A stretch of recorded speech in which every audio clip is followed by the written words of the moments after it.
አሁን እኔን ያሳሰበኝ ነገር ምን እንደሆነ ታውቃላችሁ? የሩታ የሁለተኛው ልጅ ሆዷ ላይ ያለው ማለት ነው የደስታ ነው መሆን የሚችለው ወይስ የአብርሽ መሆን ነው የሚችለው? ወይስ ሁለቱም በቃ በየወሩ ተቆራጭ ሊያደርጉለት ነው ሲወለድ ማለት ነው? እኔ ግራ ገብቶኛል። አሁን እኔ ለስንቱ ልጨነቅ፣ ለራሴ ተጨንቄ፣ ለማዳም ቤት ተጨንቄ፣ እንደገና ለእነ ሩታ ተጨንቄ። አረ እንችለዋለን ግን የማዳም ቅመሞች፣ አረ እኔ አሁን አልቻልኩትም። ላብድ ነው፣ ጭንቅላቴ ሊፈነዳ ነው። ለማንኛውም ምድረ ቅንቅናም የማዳም ቅመሞች ማለት ነው ላይክ ሰብስክራይብ እያደረጋችሁ ግቡ። ታዩታላችሁ ቪዲዮን ሰብስክራይብ አታደርጉኝም? ምን ነው የማዳም ቅመም አንድ እንኳን ቢያልፍላት በእናንተ ያኔ ቆንጥሮ የሚወሰድባችሁ ነገር አለ እንዴ? እኔ እኮ ማውራት አቃተኝ። እኔ ስድብ ስለማላቅ ነው እንጂ ሙልጭ ነበረ ማደርጋችሁ። አሰላሙ አለይኩም ወራህመቱላሂ ወበረካቱ። ውድና የተከበራችሁ የተወደዳችሁ ውድ የቻናሌ ቤተሰቦች እንዴት አመሻችሁ? እንዴት ናችሁ? ደህና ናችሁ ወይ? ሰላም ናችሁ? እኔ ጋር ሁሉ ሰላም፣ ሁሉ መልካም ነው። እናንተም ጋር ሰላም እንደሚሆን ሙሉ ተስፋ አለኝ። ባላችሁበት ሰላማችሁ ብዝት ይበልልኝ እያልኩኝ እንደተለመደውን በአዲስ ቪዲዮ መጥቻለሁ። ወዳችሁ ፈቅዳችሁ ለምታበረታቱኝ እጅግ አድርጌ አመሰግናለሁ። ለቤቴ አዲስ የሆናችሁ ደግሞ ላይክ፣ ሼር፣ ሰብስክራይብ አድርጉኝ። ሳሰድባችሁ ሳረግማችሁ ማለት ነው እዚህ ቤት መታችሁ ሳታዩ ሰብስክራይብ ሳታደርጉ የምትወጡ እንደው እጃችሁ ይቆረጣልላችሁ። ምክራችሁን በሰው ሀገር ክፉ አይንካችሁ። አንድ ቀን እንግዲህ ተስፋ አለኝ ሰብስክራይብ እንደምታደርጉኝ። ለማንኛውም ሰብስክራይብ አድርጉኝ እና አብርሽ በሌለበት የድሮ ዲያስፖራው እንደዛ ሲለምናት እግሯ ስር ወድቆ አበባ ጎዝጉዞ አግቢኝ ሲላት ደግሞ ሩታ አይሆንም የልጄ አባት እያለ የልጄ አባት ተልከሰከሰ ብዬ የልጄ አባት ከሌላ ሴት ሄደ ብዬ እኔም ራሴን አላስደፍርም፣ ራሴን ማስከበር አለብኝ የልጄ አባት እስካለ ድረስ እኔ ማንንም አልፈልግም ብላ ገፍታው ነበርና በአብርሽ ደግሞ ተስፋ ስትቆርጥ ነው መሰለኝ ከአሁን በኋላ ቢያንስ እንኳን ጥሩ ጓደኛሞች ልንሆን እንችላለን። ከአብርሽ ጋር ያለኝ ነገር ደግሞ በዚሁ ተቋርጧል። ሁለተኛ ስለ አብርሽ ማውራትም ማንሳትም አንፈልግም። ልጃችን ደግሞ በመሀል ልጅ እስካለ ድረስ በቃ እሰጠዋለሁኝ፣ እንገናኛለን። ከዛ ውጭ ደግሞ ምንም ነገር ከሱ የለኝም። ግን ያንተን የፍቅር ጥያቄ ደግሞ አሁን መቀበል አልችልም። የምቀበልበትም ሰዓት አይደለም። ትንሽ መረጋጋት አለብኝ። ትንሽ ውሃ መጠጣት አለብኝ። ቆም ብዬ ማሰብ ስላለብኝ ግን ጥሩ ጓደኛሞች እንሆናለን ስትለው እነ ዳጊ ደግሞ እየገፋፏት ነበረ። ወንድ ቢሄድ ወንድ ይመጣል። አንድ አብርሽ ቢሄድ እንኳን 5 አብርሽና የሚያክል ምን 5 10 የሚያክል ይመጣል። ችግር የለውም። በእኛ ጣዩ ያንቺን ነገር በእኛ ጣዩ ከጎንሽ አለን እያለ ነበረ እና አላኩልሃለን ያው እሷ አልተቀበለችም። ሴት ልጅ በነገራችን ላይ በውስጧ የምትወደው ከሆነ እስከሚቆርጥላት ድረስ ብዙ ጊዜ ይፈጅባታል። ከቆረጥን እኛ ሴቶች ወንዶች ሁሌም የምናገረው ነገር ነው። ሴት ልጅ ልታለቅስልህ ትችላለች። ሴት ልጅ ልትሰበረልህ ትችላለች። ግን የቆረጠች ቀን እርሳት።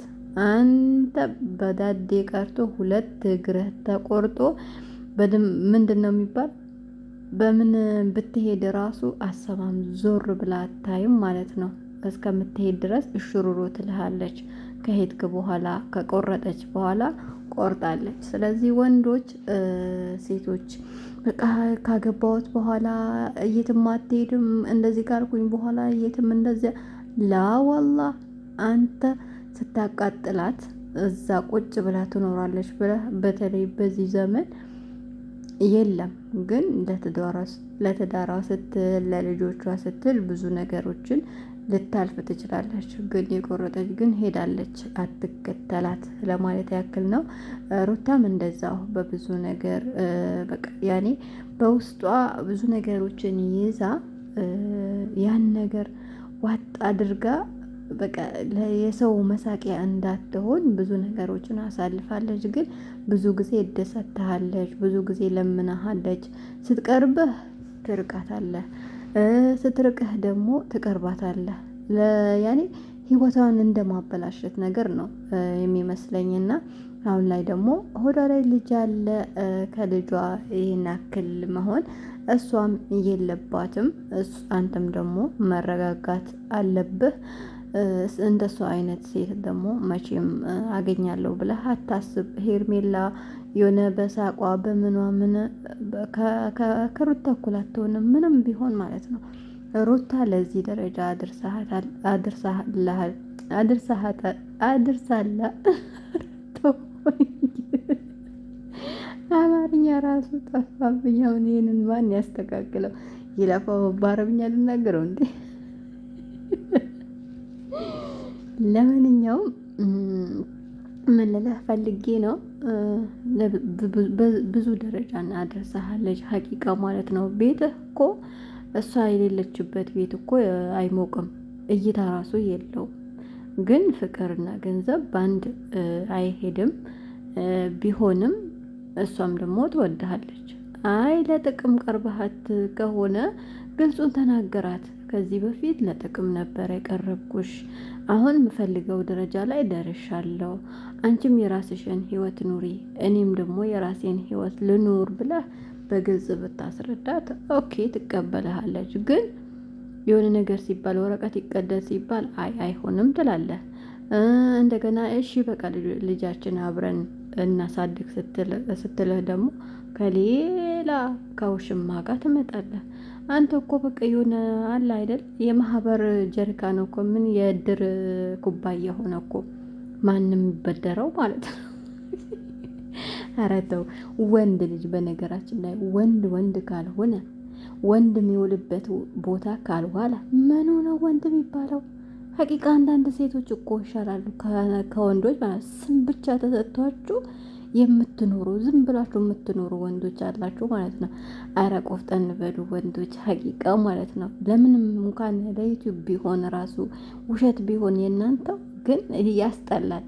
እንደዚህ አይነት ወንድ ወይኔ አያምጣብኝ ቆሜ ብቀር ስላሉ አብዛኛው ጊዜ ሴቶች ሴት ልጅ በነገራችን ላይ ስማርት ብልሃተኛ ናትና እንደዚህ አይነት ወንዶችን ሲያዩ ኧረ ቆሜ ብቀር ይሻለኛል እንዲላሉ እውነታቸው ነው ሀቂቃ ማለት ነው። ወንድ ልጅ ወንድ ባል በቃ የሆነ ደክሞ የሚያደክመው ስራ የማይሰራ እኔ በተለይ የማያደክመው ስራ የማይሰራ ከሆነ የሆነ የሴት በቃ የሆነ ራሱን ጠብቆ ያ ስራ እኮ በጣም ያደክማል፣ ያ ስራ እኮ እንደዚህ ያደርጋል፣ ያ ስራ እኮ ይጎዳል የሚል ወንድ ራሱ አልወድም፣ አልጥሎብኝ ማለት ነው። እና ወንድ በሚውልበት ቦታ ዋል፣ ጠንከር የሚያደርግህን ስራ ከሴቶች እንትን ውጣ በቃ ራስህ አስከብር ለማለት ያክል ነው። ሩታ ቢሆን ብዙ አድናቂዎች አሏት ከጎኗ። እንደው የማዳም ቅመሞች እንደዚህ በስልካቸው የሚከታተላት ቀርቶ ከጎኗ ያሉ ሰዎች መቼም የማይለያትን ሰዎች ሄርሜላ እኮ እኔ ቀርታ አድርጉልኝና ቤተሰብ ያላት ራሱ አይመስለኝም። ቤተሰብ ያለው ሰው እንደዚህ አይሆንም። የሆነ ሰተር ይላል፣ እንደ ሩታ ረጋ ይላል፣ በቤተሰቡ ይታጀባል። እና እቺ ወይ ቤተሰብ የላት እኔ እንደዚህ አይነት ነገር ባላወራ ይሻለኛል። እኔ ካወራሁኝ ብዙ አወራለሁ ሀቂቃ ማለት ነው። በተለይ ሴቶችን የምታሰድቡ አንዳንድ በቃ ያለ ወንድ መኖር ማትችሉ ሴቶች በጣም ነው የምታናድዱኝ። ያለ ወንድ እኮ መኖር ይቻላል። ሴት ልጅ እኮ ብቻዋን ብዙ ነገር ማድረግ ትችላለች። እንደውም ወንድ ራሷ በቃ የሆነ የወንድ ህይወት ውስጥ ከገባች በኋላ ነው ራሷን የምታጣው ብዬ ነው የማስበው።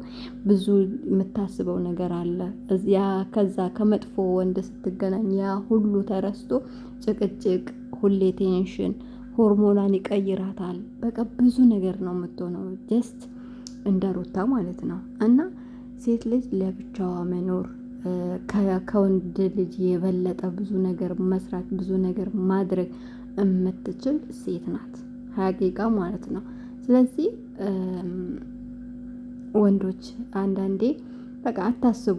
የሆነ ከመጣች በኋላ አትሄድም፣ እንደዚህ ከሆነች በኋላ እንደዚህ አትልም የምትለዋን ጭንቅላታችሁ ላይ ያሳመናችሁትን ነገር አውጥታችሁ ብጥሉት ጥሩ ነው ብዬ አስባለሁኝ። ለማንኛውም እኔ እኮ አንዳንዴ ካወራሁኝ ብዙ አወራለሁኝ።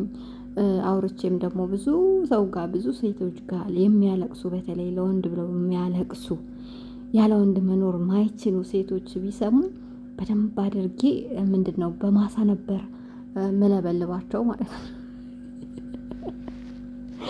ሀቂቃ ማለት ነው።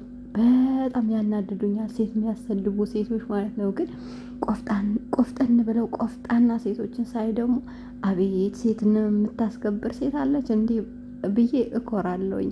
ልክ እንደ እህቴ ብትሆን ምናምን እላለሁኝ። እና አለክል ያለን ምንላችሁ ፈልጌ ነው ከእንደዚህ አይነት ወንድ እንደ አብርሽ አይነት ወንድ አግብታችሁ ከምትቃጠሉ ባታገቡ ነው መመርጥላችሁ። ሰኞና ሙስሊም ከሆናችሁ ሙስሊም ያኔ ሰኞና ሐሙስን ጾማችሁ፣ የሌላ እምነት ተከታዮች ደግሞ በእምነታችሁ ያኔ ጽኑ ሆናችሁ ብትኖሩ ይሻላል ብዬ ነው አስበው። እና ለማንኛውም ያው